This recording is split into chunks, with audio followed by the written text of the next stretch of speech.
Ever had a conversation where you made a bold statement, then paused, tilted your head, and said, "On second thought"? Welcome to On Second Thought with Eric, Richey, and Bish Bates, where hot takes meet humble pivots, where leadership, life, and current events collide, and where it's perfectly fine to change your mind, out loud.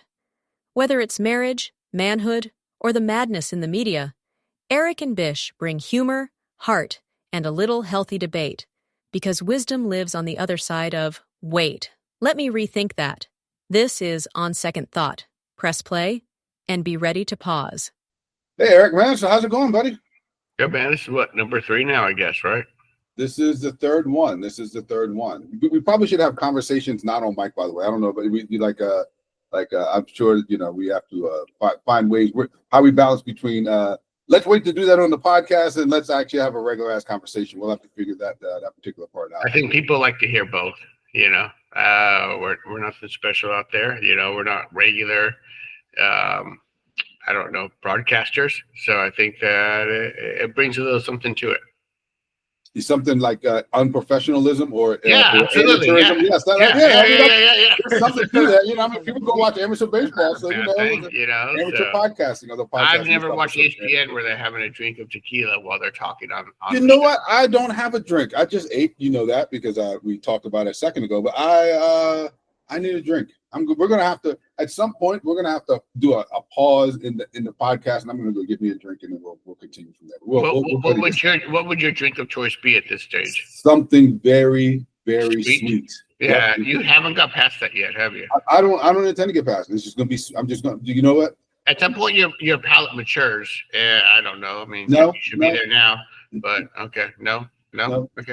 Apparently not. Apparently not everybody's palate matures. I mean, you have the 18-year-old girl sweet palate going on. Where you want the Grand Marnier? Is that right? You just like the orange or the First of all, I do not support underage drinking, so I have a 21-year-old girl's or woman's palate.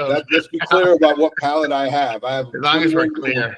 Yeah. Yes, no underage stuff happening on this side. So no, I understand. We're not the president, but at the same time, you are wanting a Grand Marnier on ice? Is that what your still go-to is? No, because Grand Marnier on ice is a straight alcohol. So no, I don't.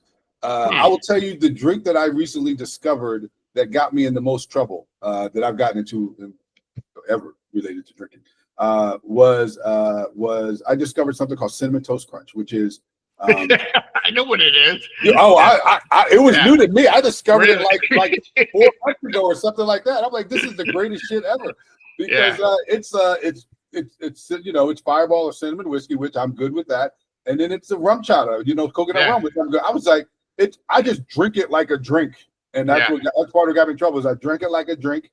That's dangerous. At the first party I was at, and I thought that was going to be the only party we were going to.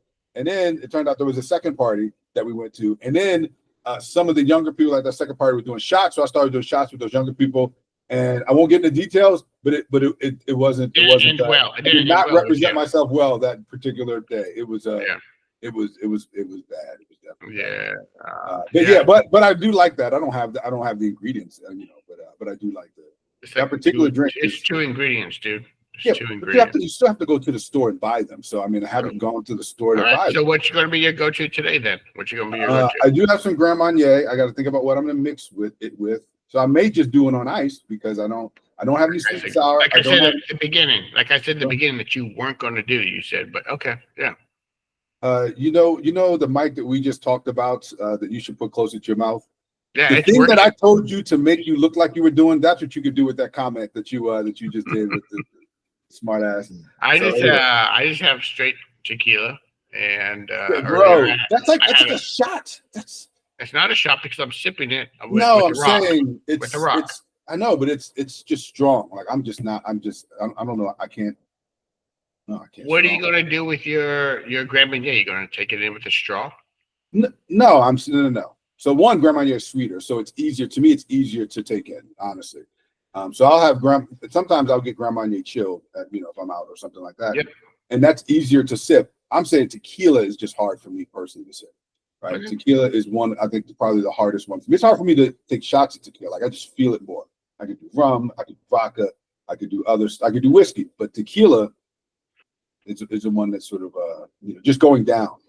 Well, if you take the wrong tequila, for sure. I mean, there's cheap tequila out there that will burn you all the way down, and you don't want to feel that. It's not what I have here. That's not what I have. But I can do vodka or I can do tequila on the rocks, and both will be nice sipped on chilled.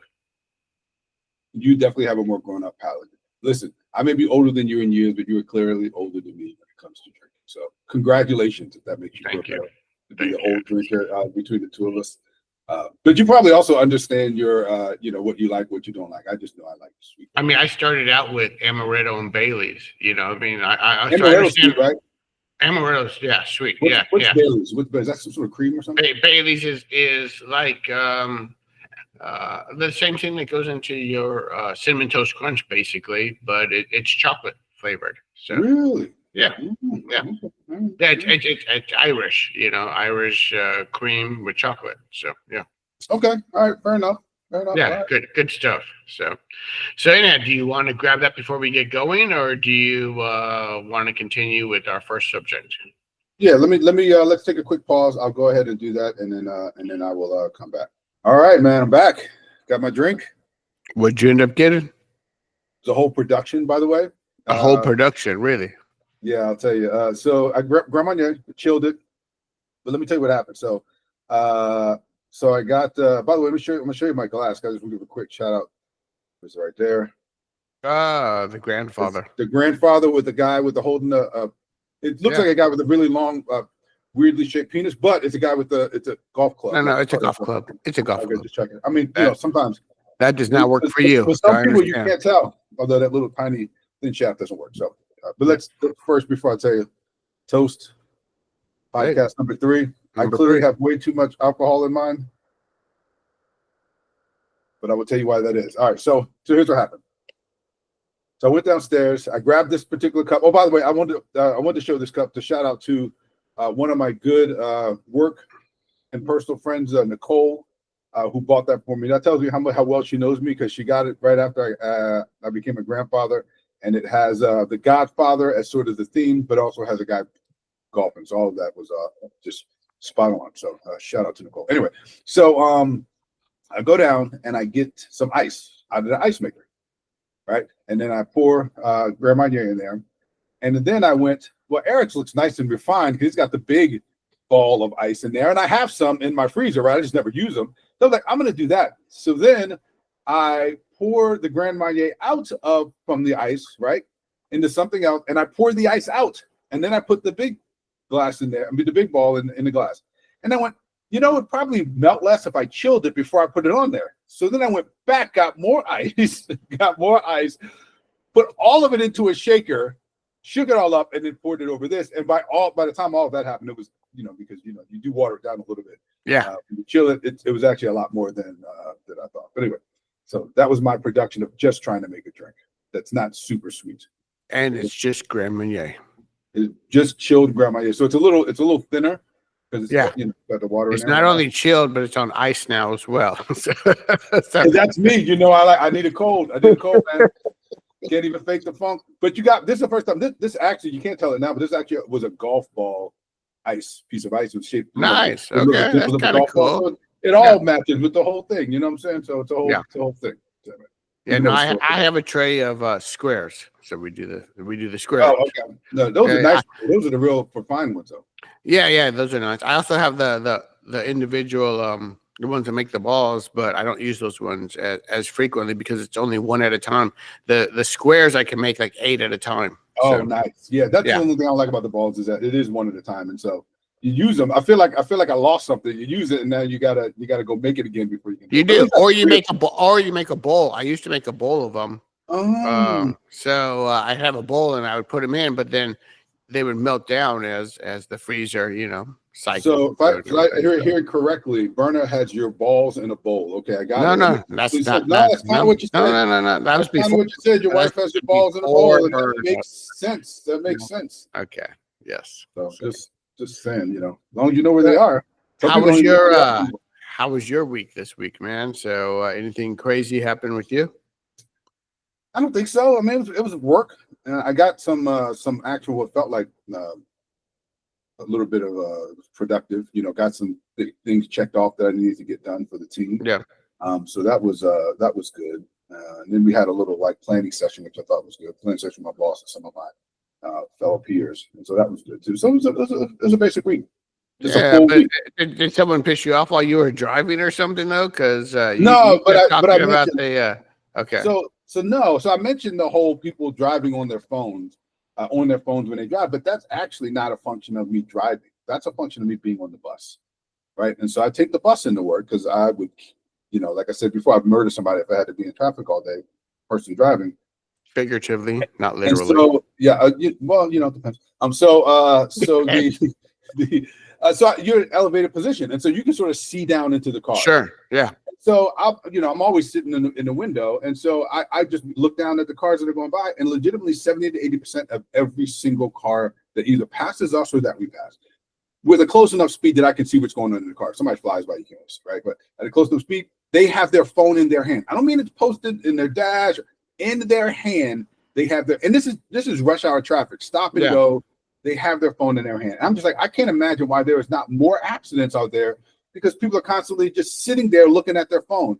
And so I actually will watch TV, we'll listen, but the TV, but my phone is posted up in my, it's in a mount. So it's not quite, I'm not like staring at it. I don't have a hand occupied by it. And most of the time I'll listen to something, I'll watch something I can listen to, like a sports show or something like that, where really it's just about the audio, almost like listen to a podcast. You really need to see these ugly blokes on the screen. You're just listening to the ridiculous stuff they're saying. So, but 70, 80% phone in hand. And so sometimes you can tell, like, they're actually causing additional delays because they will often have such a big gap between them and the car in front of them because they know they're not paying attention. So they need to create, and so it just slows traffic down. You know what I'm saying? And so, I need all of you idiots that drive around with your phone in your hand. By the way, I'm sure I'm related to some of them.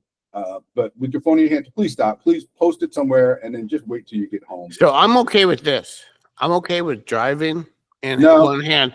But here's what bothers me. Is the people that have their phones on their steering wheel doing this while they're driving. And I don't understand. I don't understand how you're doing that. That feels more dangerous than just having a phone in your hand on the wheel, because now you're looking, I know you're looking at the phone, or you're Zooming somebody, or you're Facebooking somebody, or FaceTiming. Yeah, FaceTiming someone. Let's focus on let's go back to FaceTiming. Facebooking somebody. He thinks that people in their cars are on the Zoom call or Facebooking somebody. I meant, FaceTiming. FaceTiming's the real thing. So or they're on WhatsApp, but they're looking at somebody. I feel they're looking at somebody while they're driving, holding it at their steering wheel. And I feel that's not cool. Like, put it up on your dashboard. I don't agree with you watching a movie. I know my wife has done that, and she got pulled over once for that happening at nighttime because the cop could see the light coming from the phone. You turn the daggum thing down, right? You know what I'm saying? Because if it's too bright, it's actually going to impair your ability to see into the darkness, right? You know what I'm saying? So you got to keep it. Honestly, I actually am purposeful about what I watch. I either watch a movie that I've seen a gazillion times, right? So it's really just anything I can listen to, right? So and it's often like, a sports show, a late night show, something like that, where it's talking. It's not a lot of visuals. Not stuff you want to go look at and go, oh, what's happening with that bomb going on right now? Yeah. So yes, okay. Yeah, because there was a couple times I even tried to do that, and I had to keep rewinding it because I was never watching it. And something would happen. I'd be like, oh, I want to see what that is, and I had to go back, and I'm like, this is stupid. So I just stopped doing that. Now I only do things that all I have to do is listen to it, and that's good enough. Well, I drive an SUV. I know you drive a car, but I drive an SUV, so I see people on their phone all the time because I'm elevated. And when you're tall in real life, you don't have to worry about being elevated, and when you have big things in real life, you don't have to compensate with an SUV. It's a higher vehicle. Yeah, you see nothing when you're driving your car because that's how well you pay attention. But anyhow, so I'm driving my SUV, and I can see people on their car on their phone all the time, and it irritates the crap out of me when they're just not paying attention. Like, that's the reason why people die, right there. That's it. You're not focused. Like, we're on the highway going 70 miles an hour, and you're just not paying attention, and all of a sudden you're dropping down to 65, 60, and that's a problem. Like going slower is also dangerous as much as someone going 100 miles an hour, I feel. Especially in the left lane. All those people need to be not figuratively murdered, actually. No. Yeah. There's something needs to happen. I want a megaphone on my car that I can just tell people how stupid they drive. I just want to be like, hey, you idiot in the left lane, going 45 miles an hour and a 65 mile an hour, move over. I don't understand. Like, here's the thing I don't understand. And by the way, I may be describing my wife, but I don't think I am completely. But I do not understand how you can be in the left lane and people are constantly coming up behind you, pulling around you, and getting in front of you. Just and you're fine with that. How do you not know that you're the problem? Like, how do you not see that? So I've actually heard people that say they feel safer in the left lane no matter what they're doing because they don't want to be around other cars that are crazy. So they're purposely going to the left lane, not drive the speed limit. And these are older people. I've heard that they will just. I'm fine with it. I'm fine with people being irritated with me, but I feel like there's less opportunities for me to get in an accident over here. So maybe there is less opportunity for them to get in an accident, but there's more opportunity that they're causing other people to get into an accident. Sure. They're creating a lack of safety for other people so that they can feel safe. Like, that is not only selfish, right? But it's also just against the law, right? Because most of the time the left lanes are for passing. If you're not passing anybody, get out of the left lane. Like, I can't. And it's also for people who know that they want to break the law. Like, I want to purposely go 10 to 15 miles over the speed limit. I'm intentionally in the left lane. Get out of my way because you're going to irritate me. That's all. So I know the risk I'm willing to take. I don't need you to deter me from that. But that being said, I'm also trying to get off the highway. And when I'm getting off the highway and I'm trying to merge over to traffic on the service road, there are signs, at least in Texas, that say yield to the ramp, which means you need to slow down so that I can now merge over to you. So if you're on the main highway, people are supposed to yield to the people merging onto the highway. That are getting off the highway. I'm trying to get off the highway onto the service road. I'm trying to get to the light. Okay, so I'm on the highway. I'm merging off. I'm on the ramp to merge off. Are there people already on the ramp? I'm not getting a visual of this. So I know there's something different in Maryland because everyone that's coming off the ramp, you don't really usually have a service road that connects on that ramp. You're just exiting off. I get your service road. All right, I got your service road. So the service road here is a lot of people who either don't want to pay for the tolls and they just take the service road straight up, or they just exit, or they're coming from the neighborhood behind, whatever the case might be. But you need to get out of the way of the people coming off of the ramp because we need to get over at some point. At a safe speed. And slow down. At a safe speed, yeah. Of course, you slow down. Decelerate as you're exiting. Absolutely. As opposed to decelerating in the travel lane and then coming over, right? So in that travel lane, in that frontage road, as we call it here, if you're all of a sudden back-to-back traffic, sorry, but you got to let me over at some point. You got to slow down enough to let me over. That's not for you to travel at full speed. So when I try to cut over, because I have no choice but to get to that light and turn, even though you may want to be going straight or whatever the case might be, right? You can't really be upset with me for cutting you off at your speed. It's just the cutting off part, like maybe they should have created a situation where you didn't have to cut them off, but if you have to choose to cut them off, isn't that a reason to be upset with you? Yeah. Oh yeah, I've had it. No, I'm saying you said they should have been. I'm going, maybe they should because I cut them off. It's the thing. It's like, to me, it's the equivalent. Well, maybe it's not the equivalent, but if you put your blinker on to get over and somebody doesn't let you over, does that mean you get to just do whatever to get in front of them? No, I don't. Okay. I don't agree with that because I've seen people put on their indicator when there's someone right next to them. I'm like, you don't just get over because you decide that's the time you want to get over. However, the time of you getting off of the highway is very short from you getting to that light. And at some point, those people have to slow down and say, that person needs to maybe take a right at that light and you're trying to go straight. You need to slow down for them. Wait. Okay, so now I actually might disagree with you. You might be the problem, Eric. So hold on. So you're exiting off onto the frontage road or onto the local lanes, and now you need to get over even farther to turn at the light. To the far right. Yes, to the far right. Okay. And you're suggesting that everybody should yield to you going over multiple lanes to turn at the lights. I'm not suggesting it. That's what the signs say, actually. I don't know. That's the law here in Texas. I'm not sure that yield to the ramp. You need to slow down because I'm coming off the road. With all due respect, yield doesn't mean stop. And I'm not telling you to stop and say, I got to hit my brakes because this person's coming over. But you need to definitely slow down as you see me coming over to get over to that light. Yielding to allow you to get out of the expressway is different from yielding to allow you to get all the way over to turn at the light. And I think you're confusing the idea of yielding so you can exit the expressway to yielding so you can do everything else you need to do after you get onto the frontage road. Absolutely. I don't think you have that right. I think if you decide to get over, I think that person's in the right. No. So what I do, if you start honking at me, you want to flip me the bird, you want to start being angry at me, now you force me to just hit my brakes a little bit more.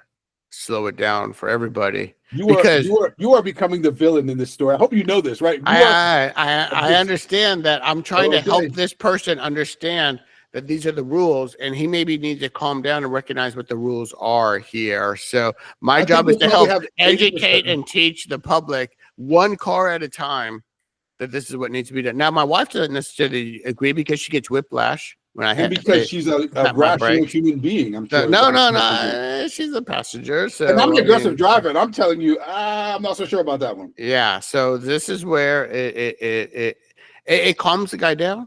You know, he recognizes he's wrong, and I understand. I appreciate you taking my wife's side on this, where she thinks I'm a little bit more aggressive than I should be. But I feel like I am trying to do a public service where the gentleman understands now that the flicking off of the finger and being angry because you were hugging the bumper of the car in front of you doesn't make you okay.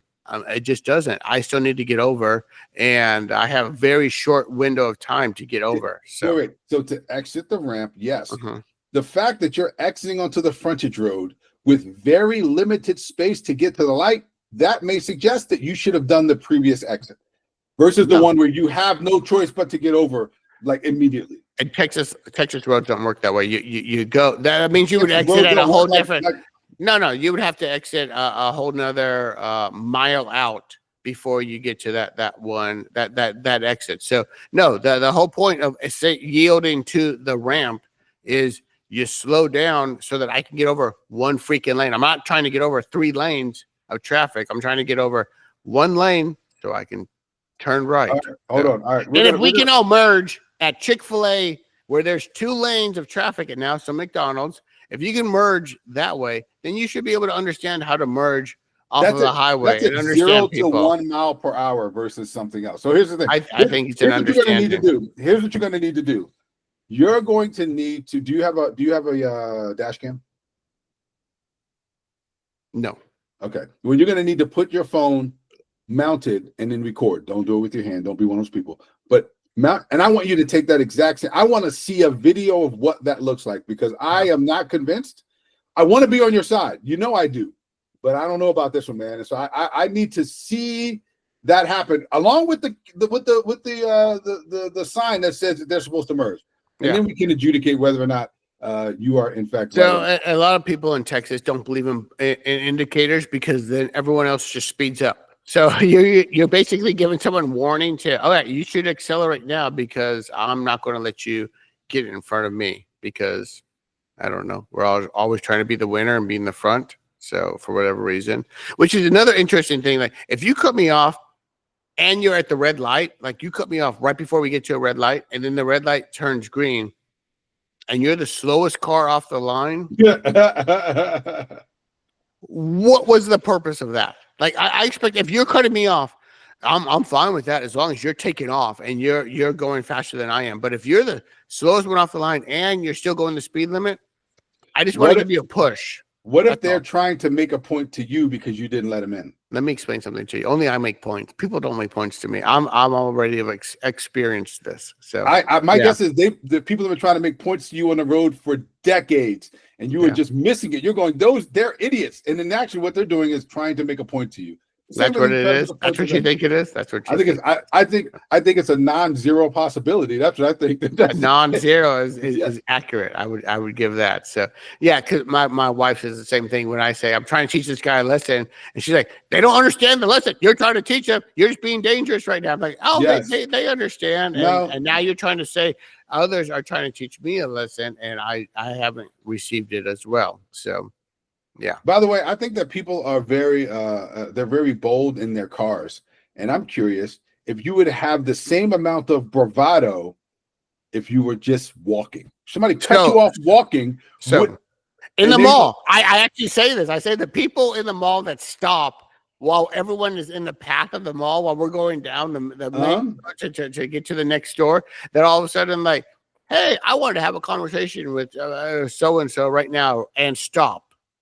Are the same people that don't know how to drive. 100%. Yes, I get it. And I don't say anything, but I do tightly cut them off. I do like tightly go around them, just like I would in my vehicle. So if they started moving again. No, but there's okay. Yeah, I get that. And I don't disagree because sometimes people walk. I walk in DC, and sometimes there are groups and families that walk like they get the whole sidewalk. I'm like, bro, I'm not going to go into the street to go past your family. Like, right. Get over it, guys. Like, single file, double up, hold hands. I don't give something, right? But either way, but even with that being said, my guy, and I'm going to use me as an example because I'm not like Dwayne "The Rock" Johnson, like some 6'3" muscle bound guy. You know, I'm just a regular sort of. You're close. I get you guys confused all the time. I'm you and 6 Dwayne foot Johnson, 6 foot with no muscle. So you know, but I'm a 6 foot black guy, right? So let's go with that. And are you 6 foot? Really? Dang. Okay. 5'11" and 3/4, and so okay, that's what I'm going at rounding up. So all right. So listen. So if I was in the mall and I stopped, and I had a conversation with my wife and my kids, or grandkids, whatever the case is, and you were upset, would you say anything to me? Would you teach me a lesson? No. That's my point. My point is that you yell at people in the car more than I yell at people in the car. I've been on the phone with you where you're yelling at the car in front of you. I do not do that. I just make aggressive moves. That's the difference. I'm not yelling at them. No, so you yell at them and like you want to scold them and roll down your window. No. You're adding the roll down your window part. You would like to roll down your window and yell at that person. Sure, I would because they're idiots. But that's the difference. Right. I have lots of thoughts about people. Yeah. But the idea of me being upset with them, yelling at them, is actually me venting my frustration inside my car with no visibility to them. Yeah. Going and doing something with my car, getting in front of them, slowing down, honking at them, giving a finger, all of those things are things that are visible to them. Right. And so I don't do those things. I don't do those things either. I don't do those things. You just, what is the thing how do you teach them a lesson? What's the thing you do? Oh, yeah, I do slow down. I'm sorry. I don't give them the finger. I don't, because in Texas, we all have guns. Everyone has guns. I get worried about guns. You don't have guns in Maryland. So you can act a little bit. If you're worried about guns, that means that you're not quite as, you're being more bravado than you're willing to. My question is, if the person is not in their cars, and you guys are walking on the sidewalk, are you as aggressive with them as you would? And most people are not, because they're actually not trying. They don't want that smoke. And if you don't want that smoke, I'm saying don't elevate it, right? Because it can get elevated. You know what I'm saying? Because you do that, and then they give you the finger, and now maybe they do got a gun. Like, it becomes a whole thing. I don't know if I ever told you this, but one time, this is the last time I did that, by the way, and this was at least 20 years ago. I used to be mad. I used to do the slow down thing. I used to do all sorts of stuff. And one time it was this thing where we were supposed to merge. You're both merging, but one particular one had the right of way. It was the one who had the least amount of visibility, right? But it said one yields, one doesn't, right? It's very clear. I've done that particular intersection. I still do it every day, essentially. And the person didn't yield to me. Now, my guess is they didn't know that they were supposed to yield. They probably thought that I was supposed to yield. I don't know, but they had the yield sign.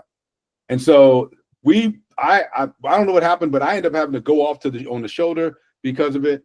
And then I start honking at them, and they start giving me the finger. We start doing this back and forth interaction to the point where about a half a mile down the road, we both pull off. Now, I'm pretty sure I told him to pull off. I was like, pull over, motherfucker. Like, he was like, all right, let's do it. And then we both got out. And then at that point, we realized we're both idiots. We both realized, because we got out of the car and what are you gonna do? Yeah. We looked at each other and we were just like, we didn't say it, but our body language and I said it. Like, this is stupid. What are we about to do now? Neither one of us were trying to fight each other or whatever. You know what I'm saying? And so what happened was he had something on his car that said Morgan on it, right? Because I went to Morgan. He stopped in the car and said, Morgan. I was like, hey, did you go to Morgan? This is after we sort of mentally de-escalated. Now you're trying to connect with the guy. Right, now we're connected. And so we end up having a conversation. I was like, oh, but blah, blah, blah, with the Morgan. I was like, I went to Morgan, where'd you go? And we had this conversation on the side of the road. And that was the time I went, what? I clearly recognized at that moment, he did as well. I could tell that was a stupid thing to do. And so, but what if it was somebody who was ready? They're like, it's going to be a fight, or I'm going to shoot you, or whatever the case is. Like, I was like, this is all stupid. And so I get very frustrated with people. And while here's the one thing I do. Here's my one move, my one passive aggressive move is if they do something stupid, I do this. I just clap high enough that they can see it. I'm like, you are so awesome. You're a great driver. You should be proud of yourself. That's what Central is. That's the most I do. But I don't get in front of people. I don't slow them off. I will occasionally flash them if it's necessary, but not as I'm angry with you. I try to stay away as much as I can away from those sort of things, because for the most part, people make me upset all the time because most people are idiots when they drive. Like legitimately, they're idiots, and I don't know how to fix it. Other than I do want the mic thing with a megaphone so I can just yell at them. But that's all. So I've had to calm down significantly because my son was in a car accident with his stepdad after soccer practice one time. And because of that, this was about a year ago, he is still nervous in car rides. I mean, even when like now they're old enough and big enough to sit in the front seat of the car. Oldest, youngest, by the way. He's my oldest. Yeah. Oldest, yeah. He. Oh, when I'm you sorry. did this, you just did a zoom on that your was face. That was an accident with I was trying to talk to you. I forgot my mic. The camera responds to my visual cues. Yeah, my bad. So he is scared. And I used to fight with my sister to be in the front seat. Like that was like the power seat to be in the passenger seat. And he's great to give it up to my younger son all the time because of this car accident. He's still scared and still paranoid. And I don't want to give him more fear when he's in the car with me. So it's one of those things that I've had to control a lot more, my visceral feelings of bad drivers that infuriate me. And I've had to become a more calm driver. But with the weeks that I do not have my son in the car, my wife will say that I have a little bit of an anger management issue with people. And I haven't got to the point of ever pulling anyone over to the side of the road and telling them to get over or whatever. That's not been the case. I just I'm more often to speed up and get around a person a little bit hastily than anything else. But I do believe, as in being on the internet where people feel more bold and more brazen to say things that they wouldn't in person, I think that's the same thing within the car where you have anger issues in the car that you wouldn't have in a face-to-face meeting, as you say, at the mall or anywhere else where someone's just not aware of their surroundings. And I usually am, so it does still frustrate me. So that's a real close-up of the face there. I'm glad you combed your hair first. Okay, there good. You go. That's better. It was a little too far back. I was looking at you. You were close. But anyway. Yeah. So, I'm with you. I think my difference is I'm equally upset all the time. So the anger or the road rage, that I deal with doesn't really change based on who's in the car. I may say a little less, but I still talk about it. What I do is I drive differently because, I don't like people to feel unsafe, and I feel very comfortable in the way I drive.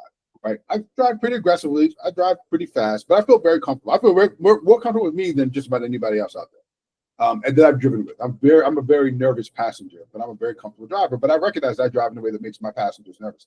So if I see body language where they are like racing or they're doing something, or I see them reacting to what's going on, I try to adjust. And even I have my mom in the car, and my mom is one of the smartest people I know, and that she's one of the people that taught me that you don't have to be super in people's faces when you give them messages or feedback. You can sort of just say something that makes them think about it later. And my mom does that with me. She does. I don't know that she knows she does it with me, but I know she does it, and I get those messages. So one of the times she was in the car with me, and she was just like, I don't remember what she said, but she made a comment like before we got in, like, "Hey, I don't want to die," or something. She didn't say it like that, but she said something. And then she mentioned that one of my kids, I forget which child she mentioned, but one of my kids said that they were sometimes afraid when I'm driving. Right now, she didn't make it a lecture. She just made that comment. She's smart enough. She's, like I said, she's really smart. She's smart enough to know that that comment was enough. Right. So, so I now adjust pretty heavily how I drive with other people in the car. Well, let me be by myself. You know, if somebody passed, I don't know. I'm like, it's like a game of Mad Max or something. I don't know what it is, but I'm in the car by myself. I'm like, you're not passing me. If you get in front of me and then you go slow, now I'm going to prove to you that my car is faster than yours. Like I do all that sort of stuff. You know, yeah. Worse when I had a Corvette, so at least I'm not going to probably not die because at least my car is safer if I crash. But and it doesn't go quite as fast as when you as fast as a Corvette. But yeah, so my adjustment is how much how aggressive my driving is versus how much my room. You know, it's funny because I go out and I tried. I'm older now, right? You know, so my aggression isn't the same as when I was 20. I believe it's not, and I try to be more chill. But as I'm trying to be chill, I can't go this slow. You know, like I know the speed limit. I can't. Like, okay, you just took my chill out of me right now. You know, like you now I have zero chills, and you made me the aggressive person that I can be, and it frustrates me sometimes because I want to be that relaxed older driver, right? And now I've turned into that obnoxious driver because this one person just pissed me off, and I have to zoom around this person and just to get going, you know. And what's worse is when you zoom around them and you end up at the same red light. Yes, because you know that when people do it to you, you're like, see, idiot, did nothing. You're like, look at you, you're in the exact same spot on that. So when you're the other person, you're like, God damn it, I missed the light. Yes. Oh okay, my God. Now. I want to ask you something that came up this week. Now, this has nothing to do with speed, but it does have to do with family. My stepdad, you know, it's always been a pain in the ass. Okay. You can say that on the podcast. Yeah. Oh yeah. It's known. It's known. Okay. Everyone that knows him. He knows it. He's never adjusted to having children, and he married my mom some 30 years ago. So I met him in college, and he was of the mindset that. She has kids, but they're growing and they're in college, so they're not going to be around. He never had kids of his own, so he has no idea how to share. Very selfish, all about himself. You know, just his mindset's always been this way. He's going all in. Why don't we talk about your wife's faults after this? So yeah, how many relationships this podcast can end? This all has come up to demonstrate his selfishness. I moved back to Dallas 13 years ago, and I had to live with him for like 2 or 3 months while I was looking for a job and a house, and I lived with him and my mom in their guest room. And I think almost every day, I think I had to call you because I wanted to beat this guy. And at that point, I'm 38 years old. I'm an adult, you know, like I know how to live life. I've lived life on my own. I lived in Houston on a number of years on my own, Baltimore, a number of years on my own, married. I'm pretty independent. And yet the way that this guy talks, just sets you off because he tries to make you feel emasculated, ignorant. You're just the dumbest person out there. You don't understand anything in life, you know. And I can't remember what the things are that I was calling you about, but I knew I wanted to beat him regularly, and I'd have to go for walks around the block while talking to you. And it was just by the way, that's why you named your penis after him, so you can beat your penis and feel better about it. That's it. Yeah. So that's why Andy. So you do names too. Okay. Yeah. Well, I'm putting it out there, man. So okay. You think he knows how to look at a computer and find this thing? Anyways, come on. You know, I mean, somebody does put a phone in front of his face. But look at this shit that Eric said. So first of all, you have to have friends to do that. He has no friends, bro. What the fuck? No friends. He has no one to talk to. He has no one. I mean, all he does is micromanage my mom's life. He has Oh no one my to talk God. to on the phone. I mean, I don't even know why he has a cell phone because he has no one to talk to. Dude, There's literally no one out there. Anyhow, we're gonna have to edit this out. There's no coming back. No, You put I'm this keeping on. this. No, this is staying. This is staying. Okay, There's no all right. editing. We are who we are, and this is the bullshit I've had to deal with my life. But anyhow, so scorched earth policy with stepdad. scorched right. earth. I don't. Cool. All right. What all right. do I fear? You know, like what do I have to lose? No, Absolutely nothing. I don't know, nothing. but he could. Be, he's with your mom, right? He could be more No, of an my asshole to your mom. my mom tolerates him. You know, he's not with my mom. My mom tolerates him. Bro, oh my gosh! All right.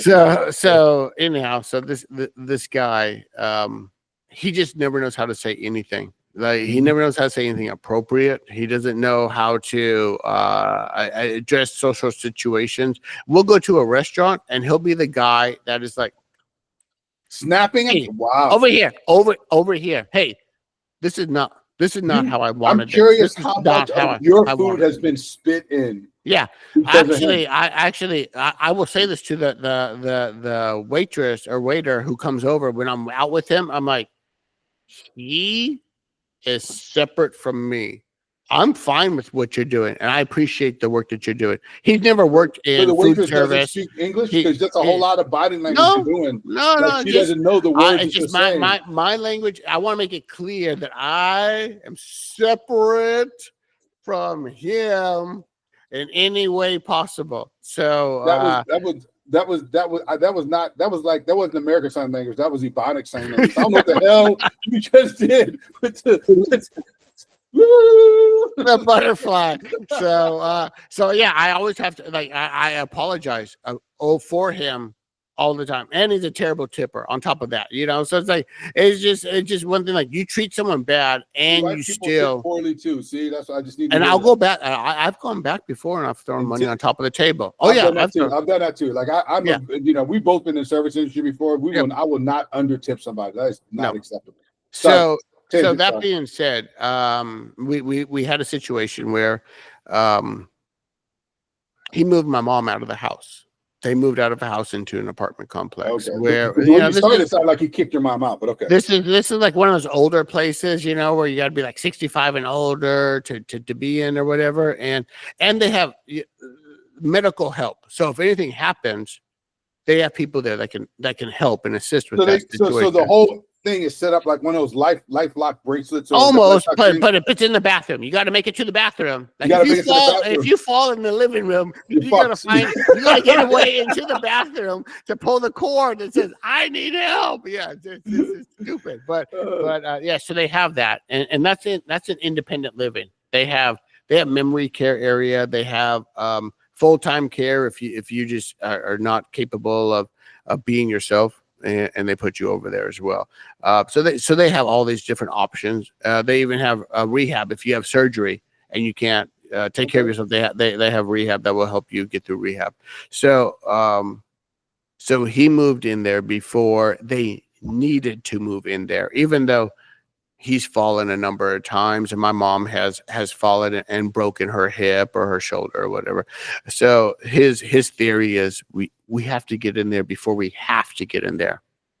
Does that make sense? But so get in there before they feel like they need it to survive. Okay. Yes. Yeah. Which you give up a lot of rights, right? Like they came from a 4-bedroom house, which was nice with a big yard and everything and full freedom, to now you're in this 2-bedroom apartment, which is like the apartment. Are they in the same bedroom, by the way? They have 2 bedrooms in the apartment. Do they stay in the same bedroom? Yeah, they stay in the same bedroom because the other bedroom is made into his office, which is where he spends most of his time anyway. Wait, does he work? No, but he watches the stock market all the time. Like he's addicted to office to watch the stock market. That's it, man. He has 3 monitors, and that's all he watches. He's got the Minority Report for passively watching the stock market. Okay, he's got like the different tickers up there. I'm guessing that's it. I don't hang out with him, but he's a little bit too absorbed into it. But that's good. He leaves my mom alone. He spends most of his time there. Fair. And that's his full-time thing that he's done for the last 20 years, basically, since he's been unemployed. 20 years? Oh, unemployed. Well, they let him go 20 years ago, and he was never able to find a job again, like 25 years ago. So But the fact that he hasn't taken something lesser means that he at least did enough before he got let go to be comfortable, be able to make it. Which is probably why he's watching the stock market. Because maybe not quite, but he needs it to act right to be able to keep going. Otherwise, when it comes to airtime, be like, remember that time you stayed with us for a month? I need to stay with you for the rest of my life. So this guy, he doesn't know what to say. He doesn't know how to act. He constantly undermines you when you speak the way that you have something to say, you have a question or a comment. He just is very abrupt, short, and disrespectful. So now it's got. You're not his biological child, but abrupt, short, and disrespectful. Yeah, and you got a lot of stuff from him. We're close, but in that regard, I am aware of people's feelings a little bit more. I would say consciously trample. I consciously say what I say. Yeah. I consciously say when I say something. I don't ever intentionally try to hurt someone's feelings, but I will sometimes. I may be more straight than they like sometimes as well. But I learn from it as well. I know you don't actually do it. Yeah, I know you're right. So at that point, you have to say it. At some point, he doesn't get to come to family events. Like you don't get to invite him to Thanksgiving.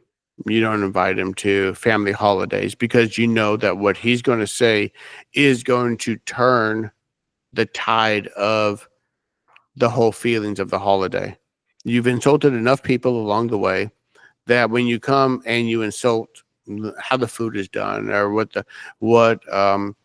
is being spoken about at the meal, no one enjoys you being there. From the grandchildren on up, why would you want to continue to have this person at your holiday event at your house when now they're at the facility where you will have your meals prepared for you, so you can have his own Thanksgiving holiday there now. So we're about to switch roles, right? I'm about to be the more Caucasian person. You're playing the role of the more melanated person, because you're talking about cutting somebody out, right? And I think that there are some things that you do because it's just sort of proper protocol. I don't think you tell somebody they can't cut you. Honestly, I just don't. I think that you may have a conversation with them about what's appropriate behavior. You may decide what is what type of topics you engage with them on, but things like that. If he has nobody else, he's got nobody else. You're gonna invite your mom, but then he's got to stay home. I feel like the negative of the whole thing, the negative of treating him that way, is just too much. I feel like you have to even listen. Lots of people in this world are just complete assholes. I mean, like if there was a litmus test, if there was like an intelligence test, an IQ test to determine assholes, lots of people would be on there. But I think that family tolerates people being assholes more. And when you are his only family, as you so eloquently talked about earlier, I think the bar has to be way higher. Now, this is coming from somebody who doesn't have to deal with it. I didn't have to live with him or deal with him firsthand for the last 30 years. So I know that it's very easy for me to talk about it sort of third party and go, hey, you need to be more forgiving. But I think you may need to be more forgiving. So let me ask you, your mom hasn't remarried. No. She hasn't remarried since Bernard? Yeah. No. Okay. But Bernard wasn't remarried because she was with right. Okay. And after that, so it's been a while. It has.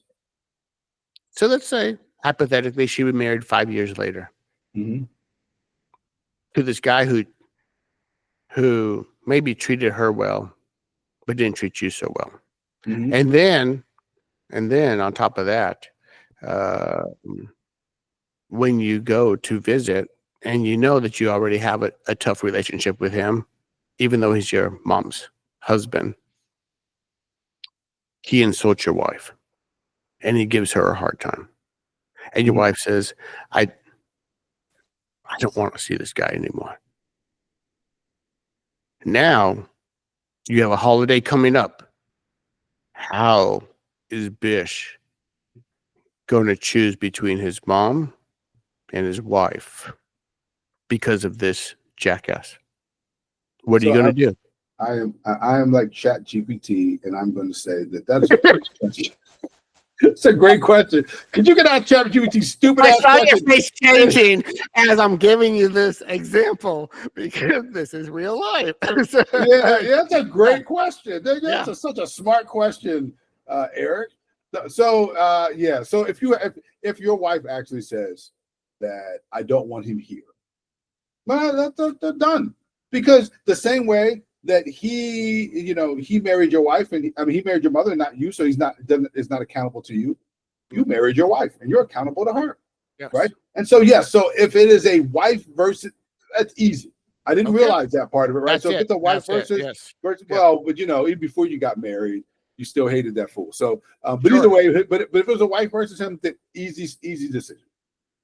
If your wife isn't saying it though, and it's you, I think you suck that shit up, right? I think you suck it up and you do it. You are correct. But you know what I'm saying? Now it is more than me. Yeah. You got to honor your wife. Now that doesn't mean you don't have a conversation with your wife to say, is this really the case? Do we really have to excommunicate this guy from our family events in order to blah blah blah blah? But if she agrees, if you have that conversation and you can't sort of reasonably walk her away from it, right? In terms of she being, you come to a meeting of the minds where maybe he doesn't have to not be there. There's a way for him to be there.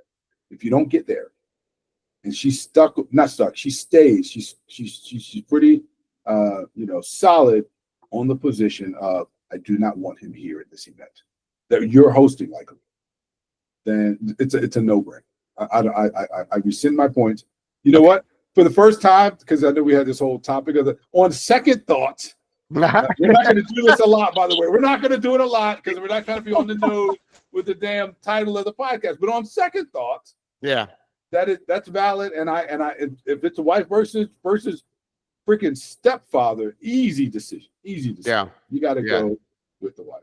Yeah, I concur. And that's the position that we landed in. So and I did go like you were saying, the back and forth. How do you make this work? How do you not? And it's like, for me, it's a no-brainer. Yeah, for sure. So I've dealt with this bullshit long enough. I compromise a lot of shit.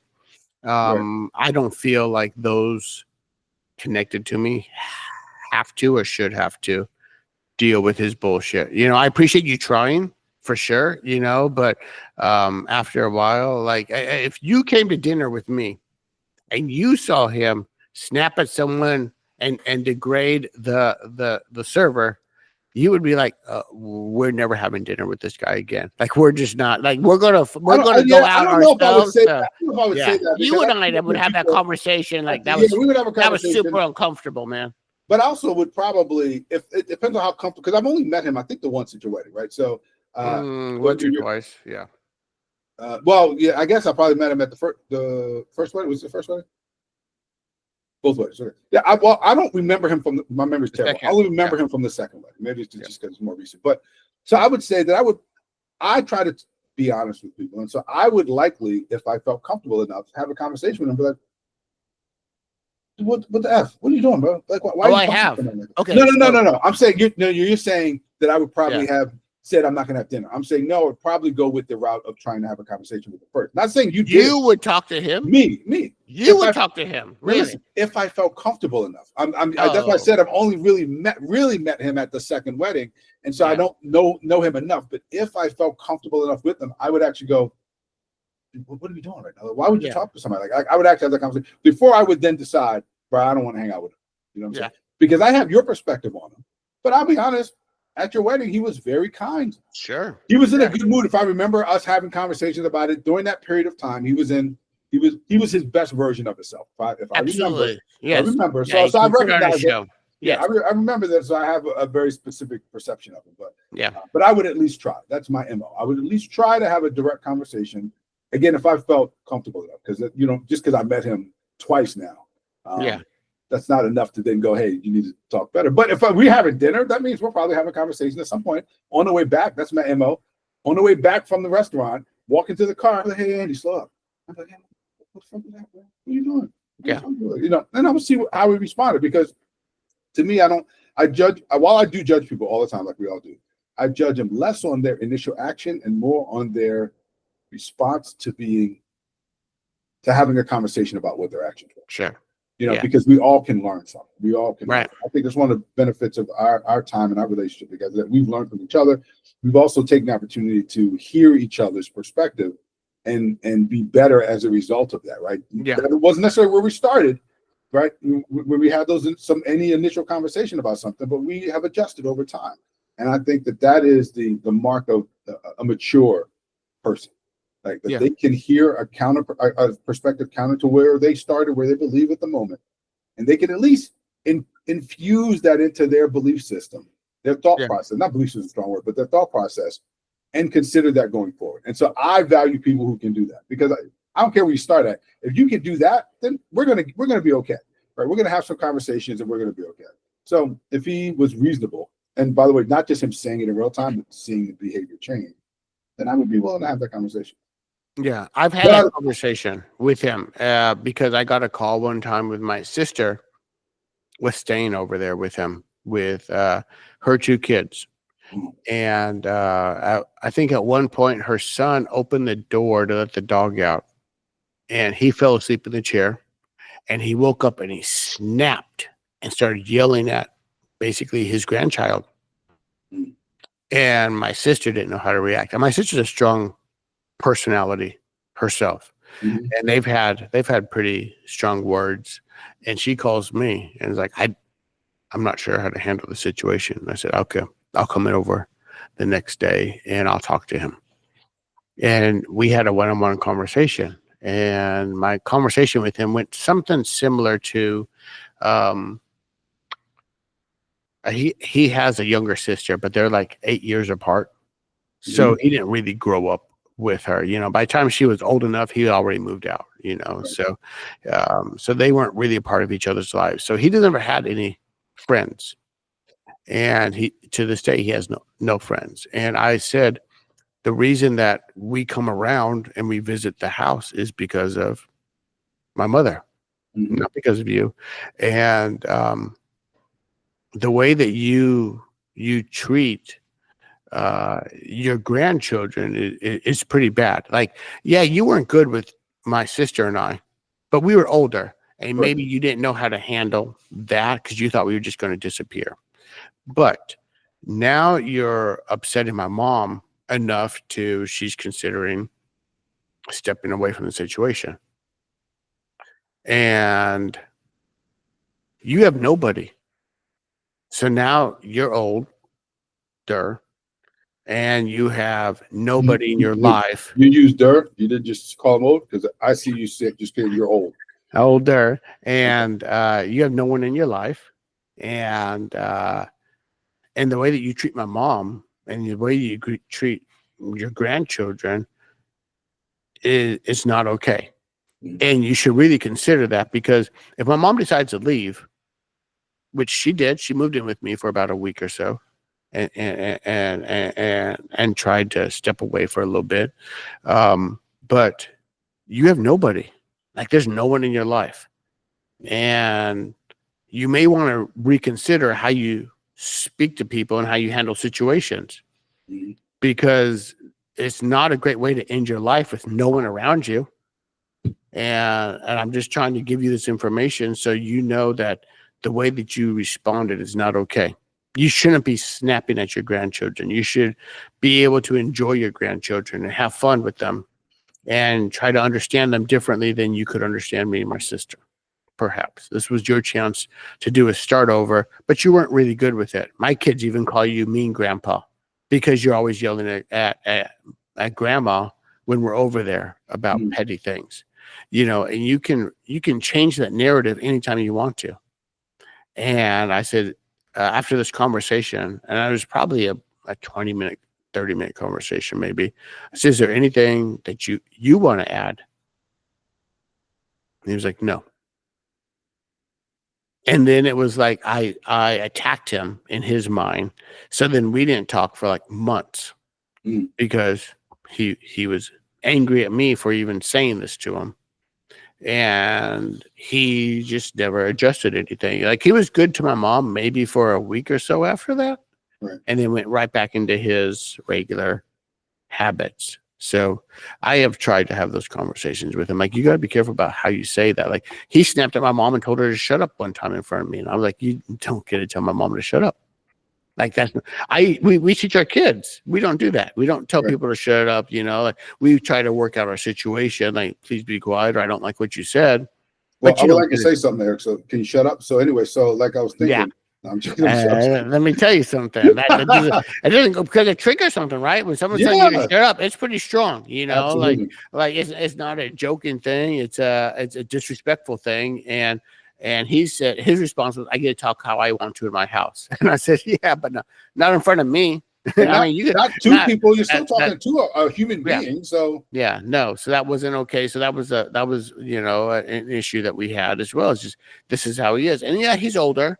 And he thinks that, as a man, you handle yourself a certain way or whatever. And that might be the case. But you also can choose to change and recognize, I want my people around me to be happy. And I don't always have to be bitter. And I don't always have to be attacking. I don't always have to think everyone is an idiot. And I can actually choose to enjoy the people around me. And he's just never taken that route. And this is a little bit of a continuation of what we talked about last time in the last podcast about how we've changed as fathers versus how we were raised. Right. Yeah. And he's just chosen not to be. I mean, he's 79 years old. And all my life that I've known him, all I've heard is, well, that's just how he is. He's not going to change. But when I do the math, he was 40 something when he was with my mom. Right. And I know I've changed a whole heck of a lot, and I'm 50 now, about to be 51, and I've chosen to change because I chose not to hurt people. I don't want to continue to have my kids scared of me. I don't want my kids to be fearful of what I said. I don't want my wife to think that what I said was intentional and I'm trying to hurt her. Like, I want to be better. Right. I don't want to say something and they're telling me that hurt their feelings. I'm like, well, then deal with it. That's who I am. I'm not changing. Right. That's not okay, but that's how he's lived his whole life. Yeah, well, some people are like that, right? And people around them enable them, right? And so, it's probably possible that your mom is a little bit of an enabler when it comes to Andy. But here's something I will say though. I think I don't know that Andy very 79 years old. You're probably a lost cause, honestly. Yeah. One thing I would consider doing differently is saying less statements and asking more questions, right? In a conversation with Andy or with anybody in a situation like that, right? And going and the questions there may be leading questions, but it would be questions like, do you have any indication of how you are perceived within? Do you have any care about how you are perceived? If you have some options for influencing how you're perceived, would you want to explore them? Yeah, those sort of questions I would ask because I think that part of the challenge in all of this is sometimes we approach things the way and try to convince people in a way that we would be convinced if people came to us that way. But that doesn't necessarily mean that that's what convinces him. And I don't know that there's a way to convince him, just for the record. I'm not saying that. But sometimes starting with questions and getting some insights and maybe getting a tiny bit of buy-in somewhere along the way, right? Yeah. About he doesn't want to, because the way you sold it, I'm exaggerating a little bit, but the way you sold it is you are terrible and you are old and all of us hate you. You good with that? Like, you didn't even ask me good with that. Like, do you want that to continue? You know what I'm saying? And so at that point, you run the risk of him reacting more to the you're terrible part of it than the I want to be better part of it, right? And so I think sometimes you have to sort of balance that whole the part of where they may feel judged versus where they may see opportunities for redemption. Now, sometimes you want them to see that they're judged so they can see the opportunity for redemption, but it's a hard balancing act. Again, I am not 100% sure that there's any real changing in Andy because if he is somebody who is very isolated, very much doesn't have a big social network, doesn't have kids, doesn't have family. The only person he has is your mom, who's essentially an enabler. He probably has no experience with people having these real conversations with him and knowing what to do with them and how to adjust. Part of the way that you, me, other people in this world have the ability to make those adjustments if we have experience with them. It's not like the first time somebody gave us constructive feedback, we were like, that's awesome. Tell me more about how I suck. That's not what happened. Right? You're pissed the first time you hear it. Yeah, you're like, dumb mother, what the thing you know what you're fucking talking about? And you find something wrong with that. You know, you ain't got no whatever. You broke right. with it. You find something wrong with it, right? So that's what happened. I'm probably yelling too much in this mic, but that's what happens. And so it takes some experience, right, of being able to see it and to get better and to work on it before you can do it. And if he has not had that experience and he's already 79, it's probably like it may be a non-zero chance that he changes, but it's not a plus 5% chance that he changes. It's somewhere 1 or 2% maybe, that he changes because of just all of those circumstances. But in general, I make this comment less about Andy and more in general, that sometimes the questions and getting understanding about where people are and how they approach, how they view themselves, how they view their place in the family, in the world, whatever the circumstance you're talking about, sometimes getting that insight can help with then having that conversation with them about, is this what you want? Is this, You're great at questions. I'm not always great at questions, but you've always been really good at with people that don't agree with you, to try to understand why they don't agree with you. You're great at asking those questions, and me, I'm more about trying to convince someone of my way more than asking the questions. And I've always been impressed with how you do ask questions that make people think, and they can't always come up with answers for you. So that's where they put themselves in a hole, and that's anywhere from politics to personal. You've done a really good job of that, and I don't know if you've just created that as you've gotten older over time, but it's definitely something that I've tried to work on, especially with my kids and such. When I can't get answers to stuff, I definitely try to ask more questions to get them to respond to things differently. So yeah, I'm with you on that. Yeah, it's an art. Who I am. But it's also just a learned skill set, right? I think part of it also is that I recognize that I'm probably wrong a lot of the times, and so asking questions allows me to sort of get a feel for where people are, so that before I sort of make some sort of stupid statement of my position, I may come to realize that, what, they're where they're coming from is kind of a good place to come from, and I don't want to necessarily now and then try to suggest that they're completely wrong. So it also is helpful to me as a person to understand them, and to get a feel for where they're coming from. Well, yeah, I mean, without asking questions, you can't change your mindset and have a second thought on something. There you go. So, yeah. And with that second time that we said second thought, which is 2 on the nose, because that's not what we're trying to do. And I have no timer on here, so I have no idea how long the official part. This definitely went over. I believe this went over, but it went over. I think it was a good conversation. I like it. Yeah, it was good. So, all right. Well, look, man, we'll have to do this again within the next week or so, 2 weeks, something like that. Yeah, and, we'll try it again. But I think unofficially or officially, we're calling this episode number 3, right? Number 3, as we get ready to go into Labor Day next weekend. We get ready to go into Labor Day, and we didn't do this in episode 2, but in episode 3, who are, Eric, our sponsors? Do you have any sponsors for us? Eric's Consulting is still trying to work on getting off the floor and getting people to sign agreements that they like to make changes, but they're scared. So check out Eric's Consulting. Very, very good. And from my side of the house, we are sponsored by Elevate with Bish Bates. Elevate with Bish Bates, which is on TikTok, on Instagram, and on Facebook. If you want to level up the work that you do with your people, elevate yourself, elevate your organization, elevate your department with Bish Bates. Also, the GMC collection on Etsy. The GMC collection. We made our first sale last week. Sale number 1. So I can't say 3 weeks later. 3 weeks later, I can't say why are you not buying it, but why are you not buying more? The GMC collection on Etsy. And I think that's it. At some point we'll have an actual sponsor, but let's have some fun with the fake sponsors that we have. So, Eric, as always, man, thank you for encouraging me getting out the grandfather cup and drinking a little bit of my Grandma and Jay Straight. It wasn't that bad once I chilled it and watered it down. Yeah, well, chilled it and watered it down, but maybe the palate changes over time, so you'll get there. I know you're gonna mature at some point. I got you. Maybe, but maybe not. You'll get there.